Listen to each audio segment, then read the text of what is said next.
Vamos falar sobre este tema, Cristiane, que está sendo muito comentado aí, de tempo em tempo volta nas notícias, porque, infelizmente, abuso tem sido um fato recorrente na vida de muitos casais. Você vê, Renato, que hoje em dia o abuso é uma das coisas mais comuns que a gente ouve falar sobre relacionamento. A gente, no passado, né, não muito tempo atrás, a gente ouvia muito sobre traição, né? Havia muito traição. Hoje, a gente vê mais a questão de abuso. Tem traição também, mas as pessoas estão comentando muito sobre abuso.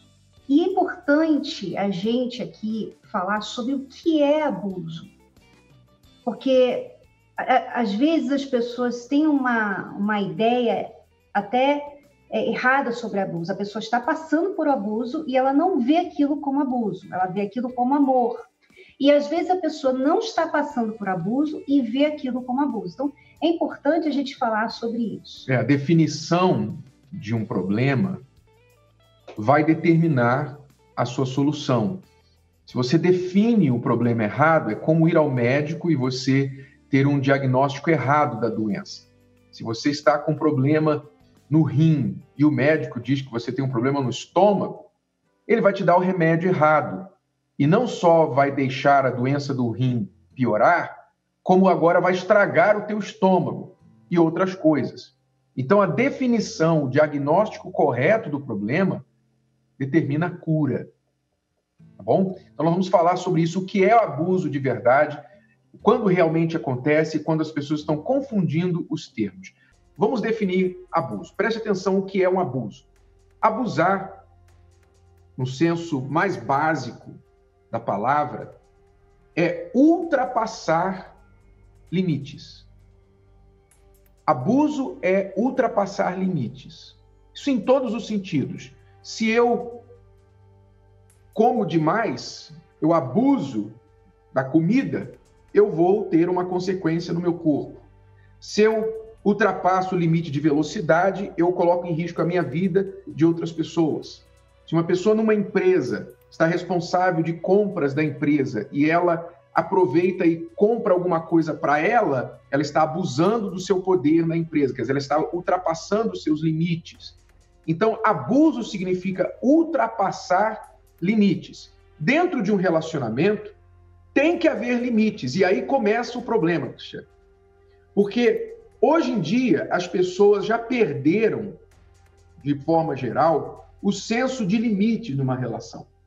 Por isso que o abuso é difícil definir quando realmente acontece, porque o que para nós, por exemplo, na nossa relação, nós temos um limite de respeito onde nós não aceitamos, por exemplo, falar palavrão.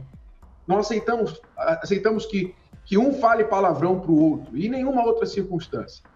Isso é um limite nosso. Mas muitos casais não têm esse limite. Muitos casais, falar palavrão é uma coisa natural, e não estou aqui criticando quem fala, estou falando de um fato. Para alguns, isso é um limite claro que existe, para outros esse limite não existe. Então, muitas vezes, por exemplo, para um casal onde falar palavrão não é um limite que existe, então, numa briga, um começa a xingar o outro de palavras baixas, como é que o outro pode acusar de estar sendo abusado se esse limite nunca foi imposto dentro da relação? Você vê que a falta de limites, né, tem também a ver com a falta de estrutura familiar.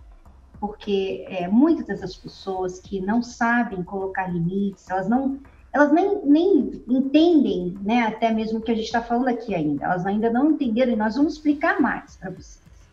Elas não tiveram isso no passado, elas não tiveram esse ensinamento, elas não tiveram essa estrutura familiar. Elas viram isso em casa. Então, por exemplo, papai xinga a mamãe. Papai xinga a mamãe, então é normal. A mamãe xinga o papai, então isso é normal. Então, quando eu me casar, isso vai ser normal também para mim. Então, para ela, o que a gente está falando aqui é grego, porque ela sempre viu isso dentro de casa. Só que ela não entende, por exemplo, no caso aqui, o exemplo do palavrão, né? O exemplo do palavrão é que o palavrão, ele agride. Ele é uma forma agressiva, né? Então, de falar. Então, quando você xinga uma pessoa de qualquer palavrão, você está desrespeitando ela como pessoa. Você está xingando ela. Obviamente, aquilo vai fazer ela se sentir mal e também abusada. Só que ela, o que ela faz também? Ela vai e xinga de novo. Então, quem está abusando quem? Isso aqui é um abuso?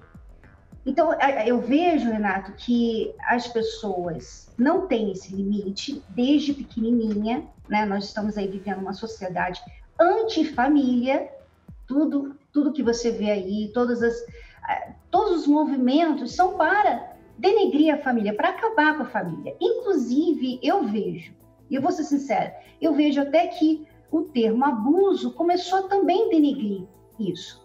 Porque se você, por exemplo, se o Renato fala para mim assim, Cristiane, eu não quero você conversando com aquele seu amigo, porque aquele seu amigo, eu vejo que ele está dando em cima de você. O Renato está pedindo algo que está dentro do limite. Nós estamos numa relação exclusiva um com o outro. Então, mas se eu tenho esse entendimento que muitas pessoas têm, né, hoje, que você não pode pedir nada de mim, porque se você pedir isso de mim, você está tirando a minha personalidade, eu quero ficar conversando com aquela pessoa. Eu estou tentando te controlar. Aí quer dizer, então o que é relacionamento? Então, eu vejo até isso como uma forma também de denegrir um relacionamento. Você não pode mais pedir nada a ninguém. Você não pode, por exemplo, falar para o seu marido não olhar para as fotos das outras mulheres nuas, se for esse caso, porque você está tirando a personalidade dele, não deixando ele fazer o que ele gosta de fazer. Quer dizer, tá tudo meio cinza. Ou seja, sabe? Qualquer crítica ou qualquer pedido de mudança, qualquer comentário que se refira a algo que a outra pessoa faz, que ofende, que incomoda, já é visto como abuso. E não é necessariamente. Por isso é importante você entender essa definição de abuso, que abuso é ultrapassar um limite. Logo, esse limite tem que existir antes do abuso acontecer. Se o limite não está claro para ambas as partes, se você não colocou isso, deixou isso bem claro na relação logo no início, então você talvez esteja consentindo ou esteja até habilitando aquele comportamento. O que acontece numa situação de abuso? Se a pessoa passa do limite uma vez e não há consequências, adivinha o que ela vai fazer de novo? Ela vai novamente passar aquele limite. O limite sempre vai ser empurrado para mais longe. Mas muitas vezes, então, o que eu quero dizer é o seguinte: a pessoa abusada, a pessoa que sofre o abuso, muitas vezes ela acaba sem querer habilitando o abuso e acaba também se abusando. Ela abusa dela mesma quando ela se permite, quando ela se diminui, quando ela se sujeita a situações abusivas, tendo escolha. Eu não falo aqui, por exemplo, de pessoas, de mulheres que estão apanhando e que não tem para onde ir, não tem família. Há pessoas que estão sofrendo abuso e elas não têm escolha para onde correr. Mas eu estou falando de pessoas que, tendo a escolha, elas ainda se sujeitam àquilo. Em outras palavras, elas abusam delas mesmas também. Mas também vejo, Renato, que você falando assim, eu até imagino que muitas mulheres, principalmente, estão falando assim, então agora é culpa dela. A culpa é dela, tudo é culpa da mulher. Não, não é tudo a culpa da mulher. Não é tudo a culpa da mulher. Nós estamos aqui tentando ajudar você a não errar, a não cometer os mesmos erros que todo mundo tem cometido por aí. Eu entendo por que a Maíra foi lá e expôs toda essa situação nas redes sociais. Hoje em dia, as pessoas não estão sabendo lidar com tudo isso. É a forma, ela se sentiu humilhada, ela se sentiu rejeitada por ele, ela se sentiu envergonhada, né? E claro, a traição causa tudo isso numa mulher, num homem também, né? E a pessoa, quando ela está se sentindo mal, ela está machucada, o que ela faz? Ela quer achar uma forma de se sentir melhor. Ela procura uma forma de sei lá, colocar um band-aid ou um cremezinho ali para aliviar aquela dor, aquela ferida. Então, muitas pessoas têm feito isso, elas têm ido às redes sociais, elas têm exposto, elas têm se vingado até do ex, assim, colocando todo mundo contra aquela pessoa, para ela se sentir um pouquinho melhor, né? Mas eu vejo que isso não resolve. Veja que isso não resolve. Às vezes você está pensando que você vai superar uma rejeição e uma humilhação com formas assim de expor e até se vingar, pensando assim, todo mundo vai ficar do meu lado e eu vou me sentir melhor. Só que não é assim que você se sente melhor. As pessoas, falem com qualquer pessoa que foi realmente abusada, né? Só o fato dela confessar, ela não se sente melhor. Ela confessa, ela fala assim, ai, graças a Deus eu não vou guardar mais esse segredo para mim. Tá bom, mas e aí? Não é só a questão de você expor que você está resolvendo. Você tem que mudar. Você não pode se permitir cair nessa armadilha de novo. A Maíra chegou a dizer, eu faria tudo de novo. Né? Autoabuso. Pois é, por causa dessa questão, essa ilusão, que ela pôde viver talvez por pouco tempo, mas ela viveu. E eu vejo que pessoas assim, talvez nunca viveram um verdadeiro amor e elas ficam aceitando migalhas, sabe? Se eu puder viver só por 3 semanas, eu vou viver tudo de novo, sabe? Isso é triste, isso é muito triste. Vamos definir aqui o que caracteriza abuso moral, psicológico, num sentido mais detalhado, né? Mais esmiuçado. Críticas maldosas, desprezo, acusações, ameaças veladas, xingamentos, ironias, ofensas, silêncio como uma forma de punição. Quer dizer, essas coisas todas, aí, controle de todos os passos da vítima, frases ditas com o propósito de confundir, agressões e sofrimento físico, todos esses detalhes, tem alguns aí que são claros e universais, como, por exemplo, agressões e sofrimento físico. Isso aí, há um limite da decência humana que determina que você agredir uma pessoa, você impor sofrimento físico a uma pessoa, é um abuso. Isso não precisa haver acordo algum entre 2 pessoas para definir isso. Mas algumas definições aí um pouco nebulosas, não é? Então, por exemplo, como xingamentos, como nós falamos há pouco, tem casal que tem um hábito de xingar. E aí depois que há xingamento entre os dois, quer caracterizar isso como abuso? Não, esse limite não foi imposto lá atrás, né? Acusações. Todo relacionamento tem certo tipo de acusação. Às vezes, por um mal entendido, você pode acusar a outra pessoa, né? E depois a coisa fica esclarecida. Mas não quer dizer necessariamente que houve um abuso, não é? Então, você tem que tomar cuidado com certas características onde pode estar havendo abuso, para você não se vitimizar ou confundir as coisas. Isso é muito importante.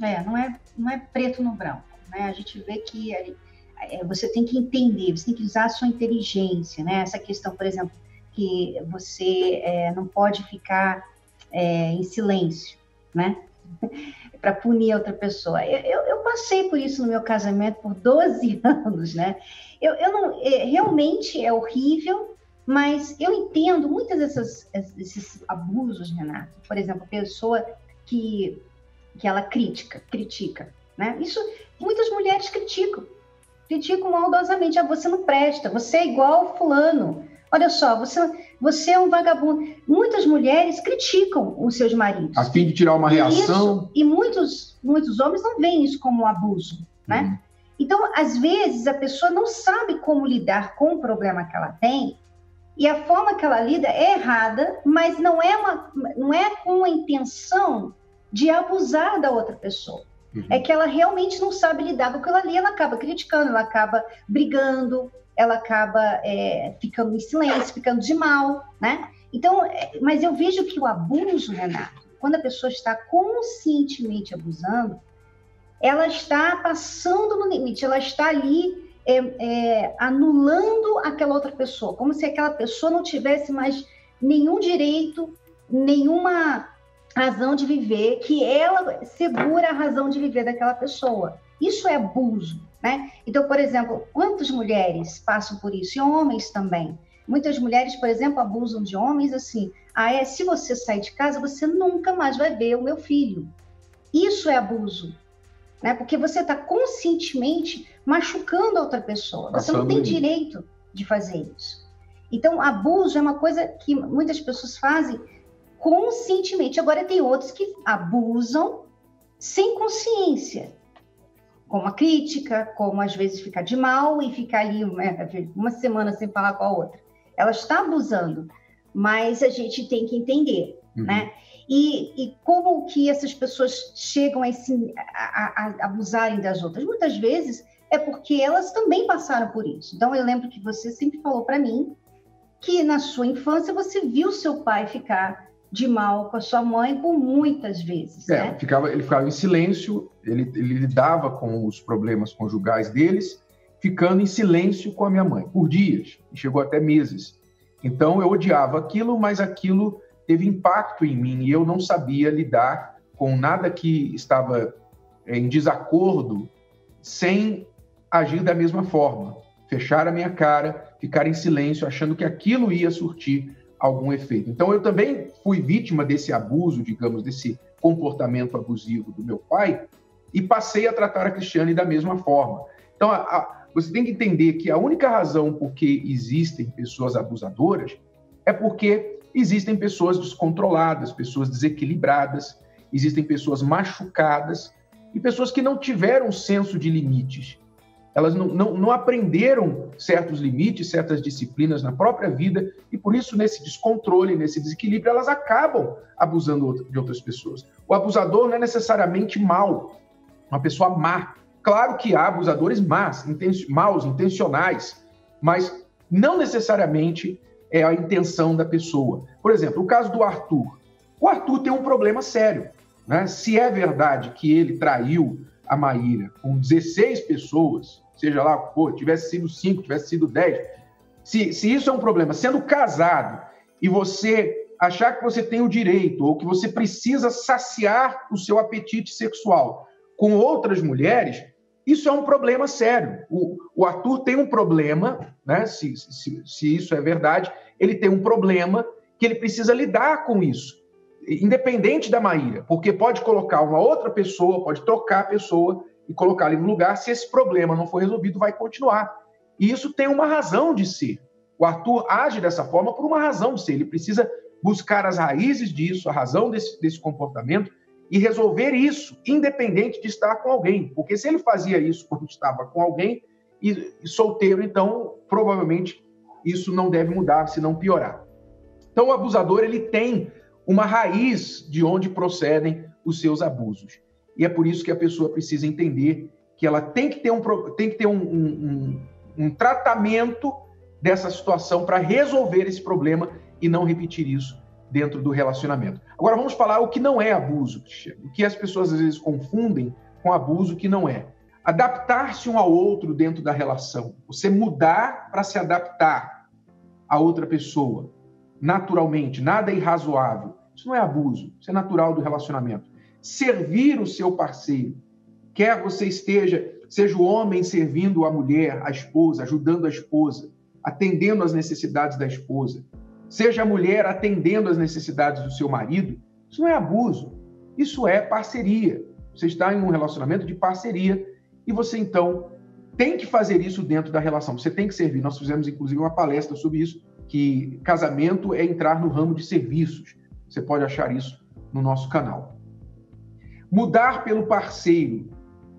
Você mudar, como eu mudei muitas coisas pela Cristiane, eu cedi, você cedeu para mim em muitas coisas para me agradar. Isso não é abuso. Não. Quer dizer, se você vê, mudar pelo parceiro, ceder pelo relacionamento, agradar seu parceiro, são qualidades, são atitudes que qualquer relacionamento necessita. Por exemplo, você tem isso até mesmo com um relacionamento de pai e filho, mãe e filho, né? Você muda. Você, como mulher que nunca teve filho, quando você tem um filho, você muda. Você muda porque agora você tem uma criança ali que depende de você. Então, você não vai dormir fora, você não vai largar seu filho com qualquer um. Então, assim, você tem que mudar muitos aspectos. Você serve o seu filho. Você deixa de dormir à noite, às vezes, para dar para ele de comer e tudo mais. Então, todos esses aspectos aí, Renata, infelizmente, muitas pessoas estão colocando dentro da lista de abuso. E é isso que eu falava anteriormente, que parece que há essa questão de acabar com o relacionamento. Porque se você tira o serviço, o agradar, o ceder, né? Basicamente o sacrifício que eu faço para o meu marido, o que vai restar nesse relacionamento a dois? O que eu vou fazer por ele? A gente vai ficar duas pessoas morando na mesma casa, fazendo o que um pelo outro? Aliás, você não mudar, você não se adaptar ao outro, pode ser abuso. Né? Você diz, não, eu sou assim, você vai ter que me aceitar assim, e gostou, não gostou, vai embora. Isso pode ser abuso. Pessoas assim não podem se casar. Pessoas têm que ficar sozinhas pro resto da vida, porque elas não querem mudar em nada. Se você quer ter uma vida a dois, você tem que entender, isso é lógico. A vida a dois exige mudança, não é mais uma vida a um. Agora você tem que fazer outras coisas pela outra pessoa. Você vai ter que perder às vezes para ganhar. Você vai ter que ceder realmente para manter, sabe? Eu não posso mais pensar só em mim. Eu gosto disso, eu quero isso, eu vou fazer isso. Agora eu tenho que pensar, mas espera aí, eu gosto disso, mas ele gosta disso. Eu vou fazer isso, mas ele está de acordo? Sabe? Isso é vida a dois. Você tira isso do relacionamento, você vai ficar com o quê? E se você procura relacionamento que não exija esses sacrifícios, eu vou já falando para você aqui, já de cara, você nunca vai conseguir um relacionamento duradouro. Pode até ter relacionamento assim, de alguns meses, até alguns anos, mas duradouro não. Gostou? Que tal ouvir de novo? Ouça quantas vezes precisar, até que este conteúdo faça parte de você. E não se esqueça de dar o seu like, comentar e compartilhar. Até a próxima!